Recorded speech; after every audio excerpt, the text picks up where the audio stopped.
Hello and welcome to TCG Buzz. My name is Jacob, and today I'm not only joined by the amazing, super special, awesome Rhydon Vasse, aka Speed Robo of Speed Robo Games, but we have a guest today who has been on the show before and is back because his game's doing amazing.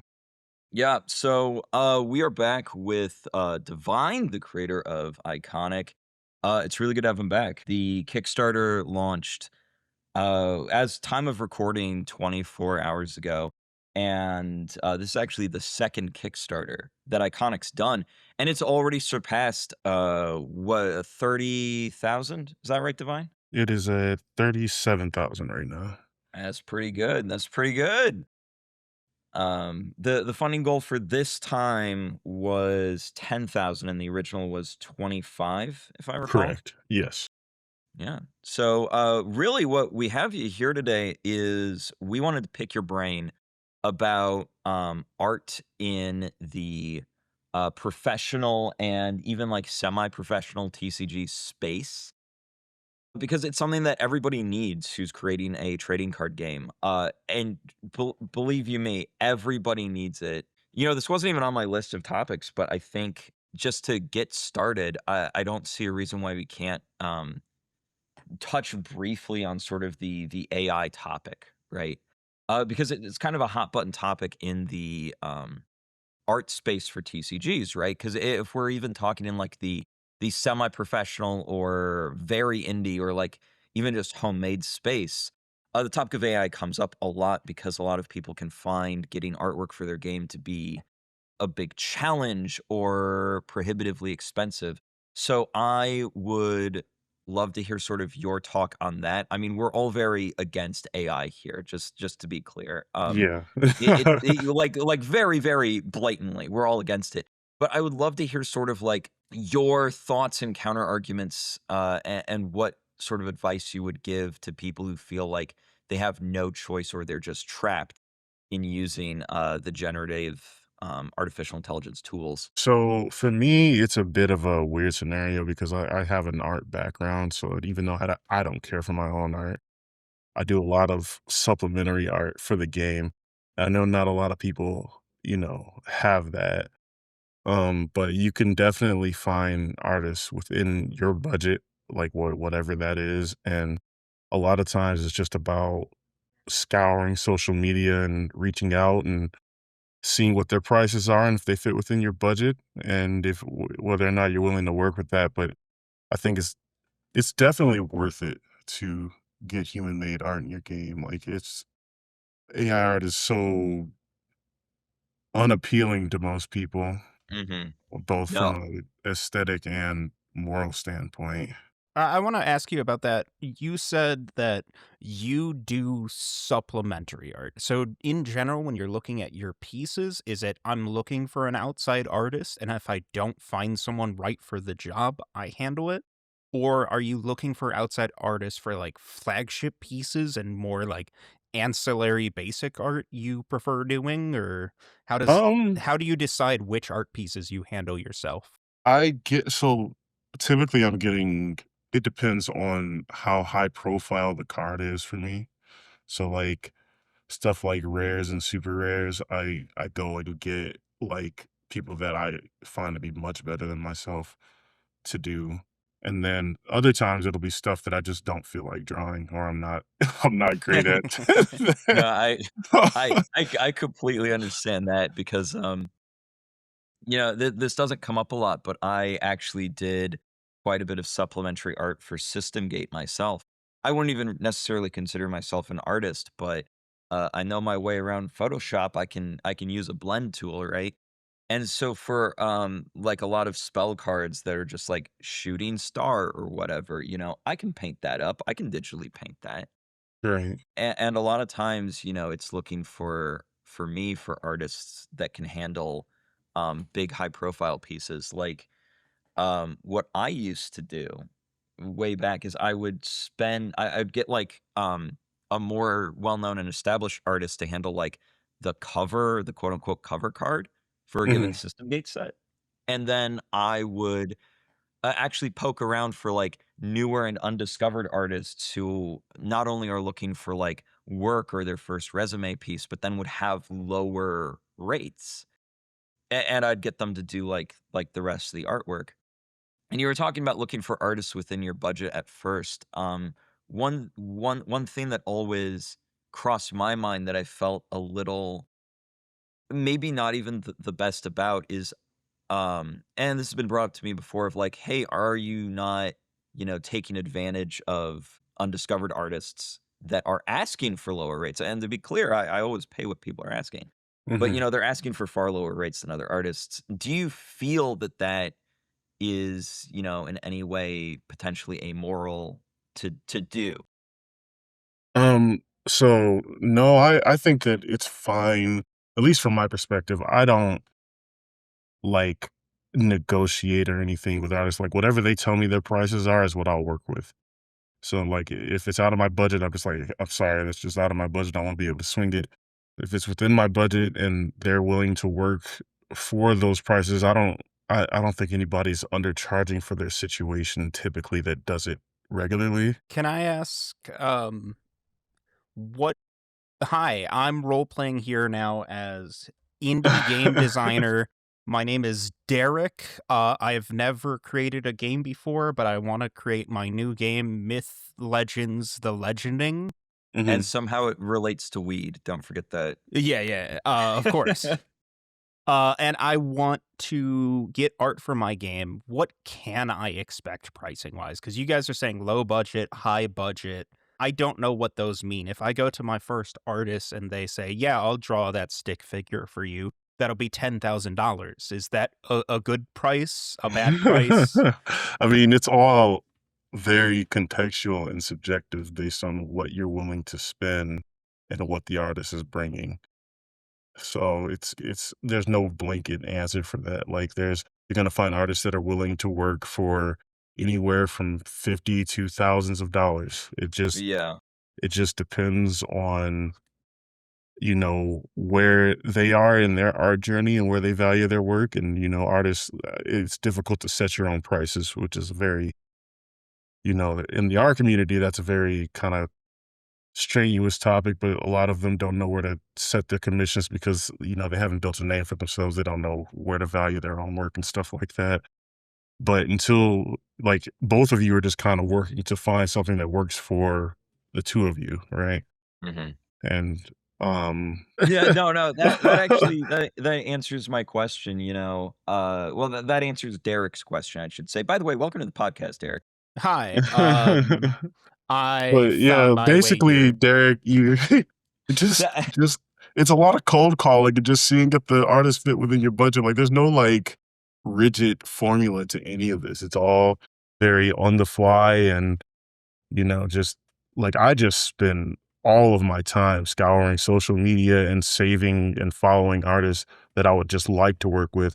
And a lot of times I'll just send a DM and see if they get back to me. And if I really like them, and I keep coming across the work, I'll send, comments and stuff just to see if they like make sure it didn't get filtered out. It's a lot like sales, but in the inverse, like, hey, I want to give you money to do yeah, work. yeah. With my game Myth Legends: The Legending, a Mhm, dank TCG, mhm, I have a very specific art style in mind. mhm. There it's going to be high fantasy, high detail art of anthropomorphic weed kings and queens doing battle on the battlefield. And I found an artist who can match that style perfectly, but they cost like $1,000 an art piece. But I Yeah, found that someone sounds else about right. who doesn't quite hit the style I want, but the art's pretty good, and they're only like $200 a piece. Do you think it would be worth it to sacrifice my vision a little bit if it means being able to get better or more art? Yes, I mean, it's just gonna depend on your goals. Like, if you just let's say in order to do your like, if you're going the crowdfunding route and you wanna do it like you're doing a Kickstarter, like, I just want a few pieces so that people understand the idea of what I'm going for, and then you set your goal appropriately and all that. that like you're just unwilling to move on the style, you can go that route. It is more difficult. Or you can make some caveats, in line with your budget and get not exactly visually what you're looking for, but it works, right? And I've had to do both, you know? Yeah. So, Yeah. No, that's good insight because I can definitely see how, if you really, really have such a direct, like, this game needs to be in this style, and it's gonna be expensive. I can totally see how getting, the key art done or maybe even some concept art done and then attempting to crowdfund off of that could work. But mhm, then you're promising, an incomplete product on Kickstarter, which is a much harder sell. In my experience of doing Kickstarters, right, mhm. I generally recommend people come in for the best chance of success. Come in with a, fully completed, basically ready to ship product. Which, based on everything we've seen with Iconic, I would say that's more or less the case. I think you still need some art Yeah, completed. there's a decent chunk of art that still needs to get done, like the last maybe 15 to 20% of it. Yeah, well, dude, 15 to 20% is not that bad. You It know, just doesn't you know sound like it until it's 170 cards and it's like, that's oh. true. That is true. That is true. But that's actually another question that I wanted to pick your brain on. I wanted to see your take on this. Because you've had the opportunity and you also have your own art talents, incredible art talents to fall back on. I'm far from the only person who says that your artwork is the best artwork in Iconic. It's so far from the truth. No, It's I so stand by far it. from I the stand by truth. it. Listen, man, art is subjective. You're my favorite. Okay, I that appreciate it, but I specifically hire artists that I think are better than me. Well, and So that's great, but I think you're missing the mark. The honey roast, that's incredible art. I love honey roast. I love the clown guy. But no, so onto my question, right? Because you Mhm, mentioned that you had 170 cards in your set. That's mhm, that's on the high end, I would mhm. I would think, right? Yeah. So another option that a creator could have to sort of like help on the art budget side is to maybe, trim down their card pool. Would you say that that's, a potentially viable path? You can, but it's always good. It's like the meme, the SpongeBob meme with the rainbow, except it depends, right? Yeah. Um, like if you're doing a TCG, you're gonna need like a baseline of stuff to, fill out the set and collect and all that stuff. So it's kind of harder to dial back. I think in an ECG situation, it's a lot more possible to just deliver a smaller set for your first set, especially. But like on a TCG, it's the opposite. Like your first set typically has to be bigger than most sets.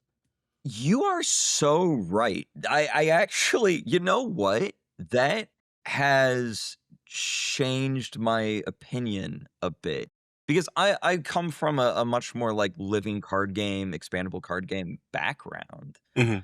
And so to me, it's like, oh yeah, you could just like trim it down or chop it into two products and release less rest later. But no, I'm seeing it. I'm seeing the point because like you have to. I mean, this term's a little dirty, but it's true. But you have to have like that pack filler, right? One thing I would like to talk about, because I think we've talked about this as a group a lot privately, and it's a really interesting topic, is how you in particular with Iconic, I think it's notable how you're handling your high-end art pieces and turning those into collectibles and bonuses for the campaign. Mhm. And you're doing like serialized versions of them.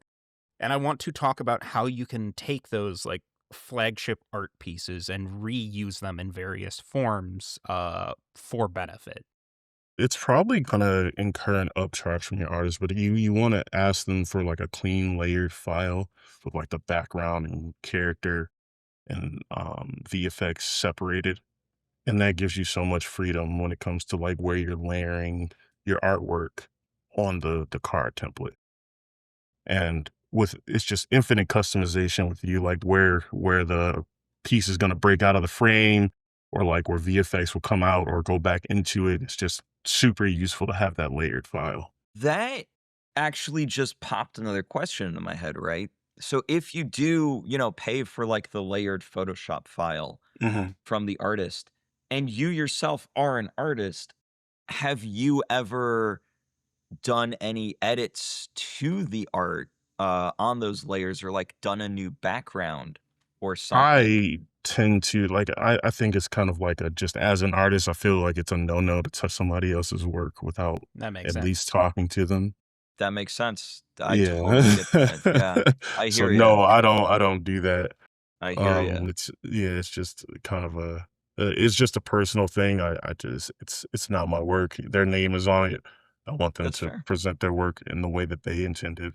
Yeah, that makes sense to me. Well, that actually kind of flows into, like, one big topic I wanted to talk about because I think this is gonna be really useful, and your experience is particularly important for this, but I'm wanting to know, like, for Derek, right, who's Mhm, just now dipping into, like, the online art community, mhm. commissioning art, that sort of thing, what sort of, like, societal norms, taboos, those sorts of things, like, what pieces of advice do you have that would help new people acclimate to the community, walk the walk, talk the talk, and avoid any potential social taboos? So that way, people who are new to commissioning art can do so with confidence and also not, accidentally uh say or do something that they're not supposed to, like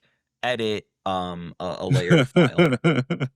Uh, so the biggest thing for me is to don't tell an artist what you're willing to pay them ever. Mm. It's so disrespectful. Oh, okay. So you don't want me coming up to you and saying, "Hey, kid, your art's great. I'm gonna commission you." First of all, I haven't asked if your commissions are open. I'm gonna commission you, and you know what? You're gonna do this really, really intense background and 4 character spread for me. I'll give you $50 and some exposure. Yeah, so Yeah, that would be no. bad. That would That's be the bad. biggest no-go is do not offer a rate. Mm. Dude, if they ask you, like if they ask you for a range in their rates, that's a bit different because 'cause you're both negotiating at that point. Like, if I say, Mhm. "Hey, I wanna get X amount of pieces done," how much would you charge for, like, doing a group of said pieces? A lot of artists will be willing to work with you in that situation because you're giving them a bit of consistency. Commissions are really inconsistent for artists. They come and pick them up where they can unless they're popular, and then the commissions are always full. Okay. Okay. So that's actually a really good tip. Like, as an artist, you like and would be willing to maybe offer some kind of, like, bulk discount rate if somebody was like, "Hey, I have 5 to 10 pieces needing done. Let's work something out." Because then you've got, like, consistent work for, like, the next month. That makes Well, sense. again, I don't tell them I don't really, like, ask them if they're willing to negotiate anything. For sure. I tell them my intent, which is like, "Hey, I wanna get" like, we'll take the stretch goal we just hit at 25K, the Herheim, edition of I'm the so dry excited for that cards, one. right? So I didn't ask Herheim if, he'd be willing to work for a cheaper price if I got Mhm. X amount of stuff. It just said, "Hey, I would like to do this series of cards. Like, how much would you be willing to do each for?" And then they will tell you whether or not they're willing to, cut prices because of the bulk that you're ordering with them. Gotcha. But So, like, I feel like the yeah. landmine is to Right, right, right, right. It's to like, ask for a I discount. Yeah. don't negotiate, or, like, Yeah, yeah, yeah, yeah, it yeah. sounds No, extreme, like we don't negotiate with tiers. I don't negotiate with artists, like, whatever they I say their don't. prices are, whatever they say their prices are is what their prices are, you know? DeviantArt did 9/11. You heard it here first, guys. Derek, I have a question. My dank high fantasy Game of Thrones parody weed game. I've got a very specific style in mind for it. The problem is I can't draw at all. Mhm. Uh and I want to commission artists, but I haven't commissioned them yet. Mm. Can I'm against AI in products, but could I use like AI generation as like a reference for what I'm looking for when commissioning an artist, or would that be a turn off? That is such a gray area, and it's gonna depend on who you're talking to and how extreme they are in their views, and, like, it's better to stay away from it just because it is also a landmine, but, like, every artist is gonna respond differently, like, every person's different. And AI can be a tool for artists, for non-artists to communicate what they want with artists a bit more accurately. But, like, some people are so turned off by AI, like, "If you ever touched it at all in your project, screw you, and I'm never touching it," right? And some Right, people are like, right. "As long as it's not in the final product anywhere, fine. Like, whatever you guys do during development is your business." But, like, those opinions sway so much, and there's no way of telling how anybody feels about that before conversing with them about it. So maybe don't lead with that. I guess what I would do in that situation is I would ask the artist, like, if I had, yeah, I'm like, "Would you mind me sending you reference, like, and like, disclaimer, it was made Mhm. by AI so that I can get closer to this idea?" And, the artist at that point, it's on the artist whether or not they wanna deal with that, and it's like, "Or would you prefer me to just go, grab down some reference that's close to it, and you can do what you do with the, Yeah. putting it together and creating it yourself and all that." So it's just that's messy. Yeah, I'm not yeah. gonna lie. So generally speaking, stick figure better than AI for concept art. Got it. So I don't know when people stop just using images from online for prototype, but I feel like that's still, I don't know why anyone would be against that. You Google know? Images. So recommendation Yeah. from pro artist, creator of smash hit Iconic gets animated series in 10 years, Divine, right now saying that Google Image is where to get the concept art. I mean, you're talking about internal prototyping, Yeah, yeah, right? for sure. Like, no one's seeing this stuff. Like, you just wanna get close to an idea, and you wanna be able to, when you finally get around to commissioning an artist, you wanna be able to convey your ideas to them in a way that they can make sense of, and no reference is bad. Like, no artist wants to deal with a commission that you have no reference for. It's such a pain in the ass. Like, So like you do have the option then. So you're saying you can provide like the prototype cards with, hey, I'm using an example from my own game, Junk World. I needed a card with a forklift on it. And so the playtesting version was literally like stock image mhm. forklift, right? But it doesn't have to be on prototype cards. It can be like a mood board, right? You can just send that type of, Essentially, yeah, a yeah. lot of times I'll send, like, 3 to 5 images of just stuff that has the vibe that I'm looking for, and an artist will make a piece, based on the details that I'm giving them and the reference that I send. That's usually how commissioning works, unless you want them to just design the thing, like, from scratch, and that usually incurs an upcharge too, so you might wanna just get the references. Gotcha. Okay. Yeah. Now I we're actually hitting some really interesting info about art commissions, and I have one big topic with that I'd like to just knock out with you guys. I think it's really, really valuable, especially when you're a small creator with a small game and your marketing is really limited. It can be really useful to hire artists that are like engaged with your game and will like stream themselves making the art or like share posts about your game. I think that can be a big boon for a game with a limited reach is For sure. having an artist who has their like own social media presence, Yeah. Mhm. How do I get that?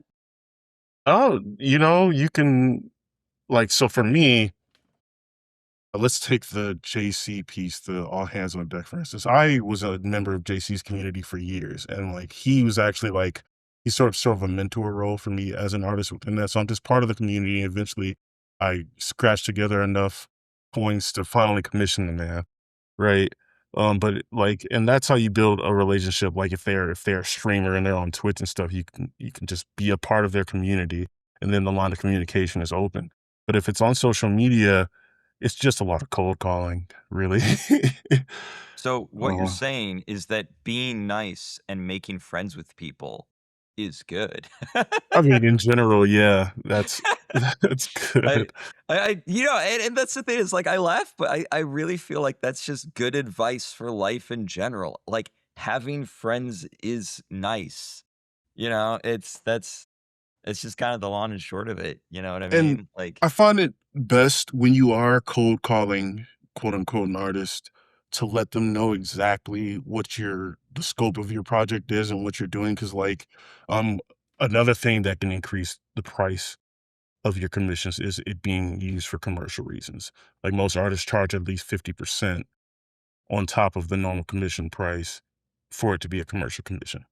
right. And, I mean, and TCGs would obviously fall under that. So, Correct. Yes, uh, because they're giving you the rights to their work. yeah, They can do less with it, and so they want to make sure they're getting paid what they're worth for that.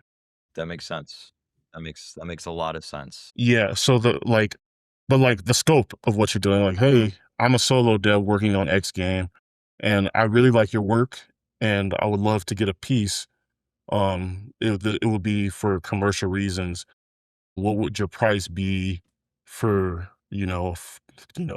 usually artists speak in terms of like bust, half body, full body for their Hmm. commission prices. So they're like for a full body piece with, a simple background for commercial use, how much would you charge? And that's really how that conversation goes. And that's really it. Well, there They you tell you the go. price and either you can afford it or you can't. And that's There you really go. it. You heard it here first, folks. There's no secret handshake. So You just slide into DMs, tell them exactly what you're doing, what you want, and ask them how much for that, and there you have it. Derek here has I've never commissioned someone before. Mhm. Do I have to pay before I get the art I generally, or I ask, "How do you charge?" Mm, Was like, once they agree to, once they give their price, and I'm okay with the price, and so I'm like, "Okay, how do you charge?" And most artists are like, "I either charge all up front or we can do half up front and half at the time of completion." And, like, most artists either all up front, like, they either give you the choice or they are just an all up front artist, right? Like, because 'cause they've been burned before on commissions, and so they don't mess around with the halfsies or, getting paid later or anything like that. But um, the majority are willing to take, partial payments, half up front, half at the time of completion. And the smart ones will hold the file until you send them the second half of the right? mhm. Um, payment. Well, that actually, I think, flows into, another sort of Derek question, actually, Mm. because you talked about artists getting scammed, which obviously happens a lot, All right? right. Yeah. But I feel like it can also happen the other way. So do you have any advice? Because you've been on both sides of this as the artist and as the commissioner. Yeah. Do My you have my advice is to charge at least half up front. And then like with my conditions, I'm surprised anyone paid the second half because like I would send the second charge when I got the base colors down, and I have like a really weird watercolor washy look to my base colors, and so it's kind of ugly. But Yeah. but like that's what I charged the second half when I was doing commissions. But a lot of artists will complete the entire second half, send you like a low res version of it or like a portion of the image, and then they're like, "Okay, I finished the piece." Once you send payment, they send you the high res file. Yeah, And but I would recommend that artists do that. That's on the commissioner of the art, on Derek's side, huh. what should Derek look out for to make sure he doesn't then potentially get scammed or talk to somebody who's maybe not a real artist and is impersonating somebody or something Yeah, like because that? I did just pay this guy $800 in Amazon gift cards for Mm. his art piece. He sent me a piece, and the anthropomorphic Skywalker Kush Dank lemon cake character king who is a big bud. His left hand has 18 fingers, his right hand has 6 fingers, and his other right hand has 2 fingers. I'm starting to think I've been scammed. So vetting an artist is something that you should be doing before you even reach out. to see if they're legit, if their work is indeed their work. Like a lot of artists post whips and process videos, especially in the day of AI. Most artists don't want to be accused of AI, so they do post that stuff. And I don't know if it's an experience thing, but there's always a like if somebody is not what they're presenting themselves to be, there's always something that just feels weird about it. But if you don't want to get scammed, I would do like especially on your first time working with an artist, ask them if they're willing to do half upfront and half of the time of completion. And most artists are okay with that. Yeah, We that also makes sense. should address we all know that right now in particular there is an absolute dirge of bots joining communities and DMing people, especially on Hmm. Discord, right? Of, Mhm. hey, Yeah. I'm an independent artist and Yeah. I've my 16 orphan children all have cancer. Uh So it's tough because it's like such a mixed bag. Like you Mhm. get like 99% of that is just junk, but like we've gotten some of the best art on Iconic from artists cold calling us and just but like usually a real artist is really upfront with their work and you can look at their track record and you just kind of verify names and social media presence and see if it's them. Go for multiple methods of communication, like if they reached out to you through email, you can try a DM to follow up on that email with the artist. That way Oh, it okay. yeah, that's a good you're idea. engaging in multiple forms of communication with them so that you can make sure they are them you know I Yeah, like that. That's a good checking idea. multiple places is a great idea because, like, I've even seen art bots that will post links to their art station, and it's Mhm. just Mhm. someone else's art station Yep. account, Yep. or it's literally a fake account just filled with stolen Mhm. art. Use multiple like, cross verify. Yeah. That's really good advice. Yeah, I mean, I think that that kind of covers it on like my questions on, how to commission. So I'd love to hear what your experience has been being both like the gameplay director and the art director for a TCG that, at this point is undeniably a success. Gameplay has been done for so long that I hardly even look at myself as a gameplay director anymore. It's just the set's been done for years. We've been done designing the first set for years, and it's just been getting artwork. That's So how it goes sometimes. Yeah, I get so that. I'm like, I feel like I'm living in 2 different worlds between, what it took for us to design the game initially and just, to balance tweaks over time and all that normal game design stuff, and the marketing and, um, acquiring artists and, just building a campaign and all that stuff. Like, it's such a different realm than game design and having to like I said, I feel like I'm in 2 different mental spaces entirely when I'm dealing with either. So like when people are asking me gameplay questions and stuff, I'm like re-engaging with my designer. Like, oh no, we do this for this reason. It's really exciting We have because I all haven't. been there where it's Yeah, like, yeah. "Hey, I've got this question about this game you made. Mhm. Can you please answer this question?" And you're like, "I don't remember how to play that game. It's been a year since I designed it." So I'm a hyper fixator and I only work on one game at a time. So I don't really have that issue.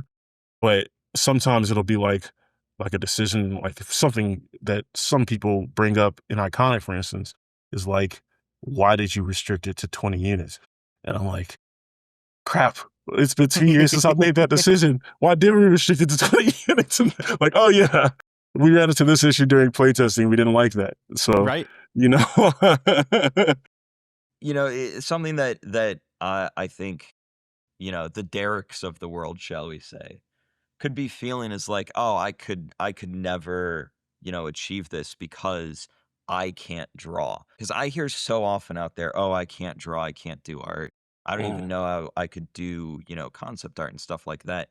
It's like I don't view myself an artist, but just through screwing around on paint.net, I can do card art, man. Yeah, so I think that that's tough though, because, to get people to test your game, Mhm. like, a lot of people need something visually to kinda latch on to, which is I think that's where people fall into that AI trap so much, which is why I recommend just, copying images off of Google. You're not like it's it's prototyping. You're play testing. Don't post anything public about it. Just do your internal play test and to figure out what people actually like about the game because like poor visuals can be super distracting and Yeah. makes the messages when If you're you're getting I'll say, feedback. if you're looking for people who can playtest your game that aren't going to be judgy because you're using prototype art or you're literally just using blank cards, right? Mhm. Find other game designers in the Yes. same boat. Yes, and a lot of cities will have, like, design guilds and stuff, and you can find Or them on, like, proto spiels, or Facebook and stuff like not that, to like, pitch yeah. my own stuff, but you can hop on Tabletop Aces and find someone to playtest with there. Find other game designers, they get it, you know? Oh, Yeah, for sure. yeah, well, I mean, I'm a weird game designer, and, like, you seen CERN talk about it in the Discord a bit, but, like, I'm a visual first guy. And I Mhm. won't like the way that my prototypes look are like it's like halfway a finished product, and I will not test before. Like it's just I won't do it. I It get just that. it's the way that but I'm very inverse because I think it's because I was an artist before I was a designer. So I have one last major conversation I'd like Mhm. to have, and this is a Jacob question because Jacob is also not an artist. In fact, we've, as a joke, printed cards I've drawn before because Yeah. I'm right. But I wanted to ask about being an artist is one thing, but there's a separate skill that is related I'd like to ask you about, which is UI design. Your card frames and that. If you're an artist, you be doing that work yourself? Or should you be like, are there people out there who specialize in like card frames and like buttons and icons and stuff like that? There Or should are you just people do that? there are people it just depends on your skill level. Like I thought that I was good at this until I had posted my initial like the first I would be embarrassed to post the original image of Iconic now. But Dude, but, like, those dude, car frames are dude. so bad, and I thought that they were decent, you know what I mean? Like, I didn't think that I was competing with, AAA card games, but I thought that they were fine. But I posted them online and just got destroyed. So I started looking for other options. Fiverr is a good place. You have to do the same filtering that you do with any other Mhm. platform on their work. Typically it's posted in more than one place to see if they have an Instagram, Twitter, whatever. But to make sure they're legit. But Fiverr is a good place to find people who do specialized. Like some people just do emblems and symbols and all that stuff, and some people do card frames. Like there's just graphic designers on Fiverr that do the thing and talk to them. I like um, that, yeah.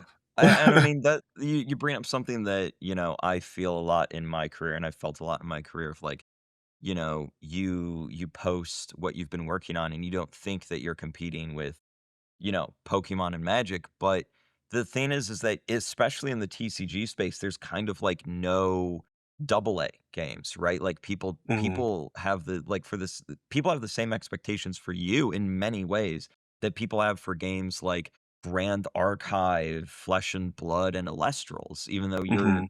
bluntly nowhere near their scale, and that's fine. That's a good thing even, right?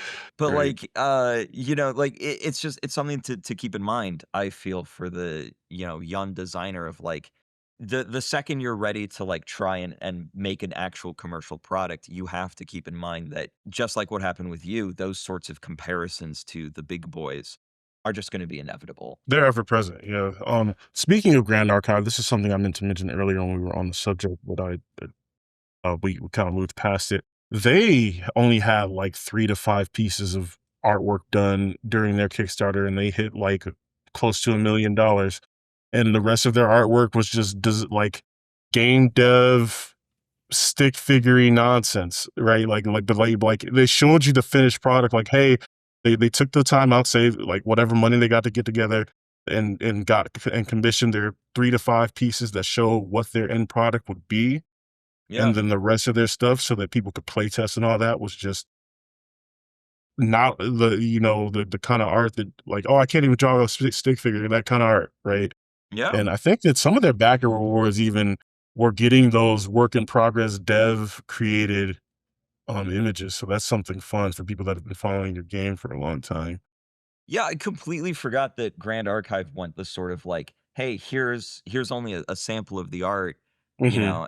And I mean, Grand Archive, they put together a really good Kickstarter campaign. The visuals that they did have were excellent objectively, and they were very Hmm. open and honest about the state that they were in and how long it would take to get everything completed, Hmm. and they're in a really good spot. The one sort of, like, pushback I wanna put on that to sort of set expectations is they kinda lucked out. Not to say Grand Archive is a bad game or a bad team by any means. I really don't get me twisted on that. But Grand Archive was really lucky in the exact time in which they launched was basically a free money printer era for TCGs. Yeah, I mean, it was around the 2020 era. They still delivered an amazing product and stuff like that. But Oh, what without a doubt. Without a doubt. Without a doubt. But I just don't want, rookie devs to be like, "I could make $1,000,000 by doing that." It's like, you probably right. my point was, For sure. you can run a campaign by showing your, Mhm. just your finished work. And Absolutely. then for playtests and stuff and people wanting to try the game, just, be just transparency. Just be transparent Mhm. with everybody. Hey, those are commission pieces that are like, that's what the final product will be. We're still in playtests. We're only X amount of percent done with the game. This is prototype art. That's Yeah. it. Like most people, especially people that engage with indie games, understand that. I would like now to finish out this excellent episode by asking you a question, Divine. And that is, you are the art director of Iconic. Mhm. You have put your blood, sweat, and tears into this game, and you now have a fully funded, successful Kickstarter that is something to celebrate. What is your favorite art piece in the game? Oh gosh, that puts me on the spot in such an awful way. Yeah, it And I does. have like recency bias too. So like I play ninjas and Iconic, full disclosure. And recently we got a piece from Jason Kiantoro, on Gyoki, Master of Illusions, and I love that art. I love it. It's on our website. Like I put it up within a week of us getting the artwork. And I put like when we announced our serialized rares, that was the card that I used to make the announcement. Cause it's just so cool. Like it's just like it's just I'm a big SMT fan. And it's a callback to that kind of thing, but it's just a big demon ninja. And he's just so badass. So I think that it could be a bit of recency bias too, though. So I think my favorite. there's also Hadia. I love Hadia. Yeah, she's good. She's good. So for me, right, it's tough. It's really tough. I like I don't remember the card name, but there's that one white card that's like a really good supporter that you drew in the forest deck that like steals a card from the opponent's hand. It's Archmage of the Divine Order. Yeah, yeah, yeah, yeah, yeah, yeah. She's great. I think she's up there in my favorites. Obviously, I really like Venora. Yeah, I think everyone likes Venora. I'm super Venora is curious on great. who would win between Venora and Hadia in a popularity Yeah, contest. Venora's awesome, and then I really like All Hands on Deck as Yes, Oh, well. that one's great too. Like, oh my god, how could I not? Yeah. Like I'm sitting here looking at it. that would probably be my favorite, but I almost feel that's like choosing Charizard as your favorite Pokemon, right? Yeah, no, the like Yeah, yeah, yeah, JC, yeah. absolutely destroyed it on that piece. It's incredible. I love the funny, like, lawn-nosed there's just something about, the pirate with the bombs and the lawn nose that, like, y rum there's, like, some nostalgia theme that It I gives me don't Mega remember. Man Legends vibes. Yes! JC's style as a whole is like replicating that old kind of like I think 90s, early 2000s like Capcom and arcade era of Yeah. gaming. And so people really gravitated towards. But I think, hell, we got fan art for that bomb guy. Dude, I love Bomb Guy. Dude, you know what? I've decided what my favorite art is. It's not All Hands on Deck. It is specifically Bomb Guy. Bombardier. So like, and also with the pieces that with the characters that JC made on the all hands on deck piece, it created an expectation for us to bring those characters in as units, so you can be looking forward to seeing them, like the Marie's crew in set 2. Oh, I'm so excited for that. Yeah, they're coming in. Um, but yeah, no, that's definitely up there. It's in my top favorite pieces in the game. I'm just such a ninja head. But No, and I get that. I I get that. actively like full disclosure, I actively dislike pirates. I know that's gonna hurt your soul. I'm sorry to say it. No. I don't like pirates. I want I every love card this in the art game. piece, I but I want don't every like card in the game to be an elf mommy pirate, man. You got to do this for me. I'm gonna Wow, do it it. only took 46 minutes into the podcast for you to get canceled. Yeah, how am I getting canceled? Not you. Oh, Oh, for good, me good, for good, not good, liking good, good, pirates, it's Yeah. good. I still like what's funny is like when it comes to things I don't like in games, I tend to treat them better in my designs so that I Mhm. don't so that my bias can't be shown, That's right? Like smart, and I agree with that. I think that's a really good way to. I've done that too. I spend way more time designing the deck styles, like control decks or mill Mhm, decks, which aren't mhm, the types that I like to play mhm. because they're not my comfort zone. Exactly. Correct. Yeah. Yeah, and you gotta make them feel right for the players that like those kinds of decks. Yeah, yeah. Like I've gone on record for System Gate, my like flagship game, and saying that I actively dislike Alpha Centauri as a planet. I do not have fun playing that planet at all. Alpha Centauri is the most supported planet in my game because it's like because I don't like it, I want to make sure that it is as fully fleshed out as possible because I know that the things that I do like, what I've designed for the things that I do like are already like 10 out of 10 Boehner cards because that's what I know and I'm familiar with. So I want to make sure that for the people that do like Alpha Centauri, because there are a ton of Alpha Centauri fans in System Gate. Like, I think half of our current active community plays Alpha. So I guess mission complete. I guess I did my job right. And in that same breath, on the inverted side, like I tend to underpower the things that I do like because again, I don't want my biases showing For up. sure. For So sure. For I'm sure. sorry to Ninja enjoyers, but you might be playing the game on hard You mode. might have to put in a little extra work. I always say it's a good sign to me when a game designer is the worst player of their own game. Right. Like, if I don't win when I play Junk World, and I think that's a good thing because if I was building a game and I'm winning everything with it, it means I've probably really misbalanced it, you know?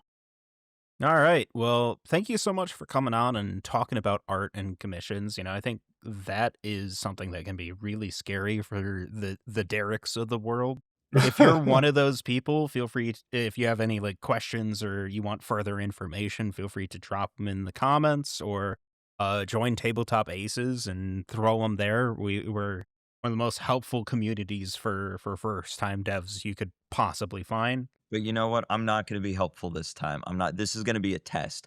If you have a question, I am only going to answer it in the comments below. If you open your comment with, "Hi there, I'm Derek." You can spell Derek however you want, though. Spell Derek however you want, but I'm only going to respond to Derek's, okay? And remember, That's- Derek, to never, ever, ever Yeah, give that's it. what you're willing to pay to an artist up front. Don't do that. That is Derek. And the thing is that this is going to be an in-joke for me forever. Is I'm going to be like, for like first time advice, I'm just going to call it Derek advice forever now. You've permanently altered my personality. No, this has been super, super fun. Thank you so much for being on the podcast. For full disclosure, for those watching, because I don't think I've said it yet, is we are helping Eikonic get published over at Speed Robo Games. So, this is we talk with Divine frequently, but we really wanted to, get him on the show and pick his brains for the art because this is the first time we've had this specific conversation. But yeah, I mean, Yeah. if you want to help out Divine and get your hands on a really cool game, the Kickstarter is live right now. Links are in the description. And the game is already fully funded, so you don't have to worry about that. You'll be getting it. The product will be made. No questions and no doubts.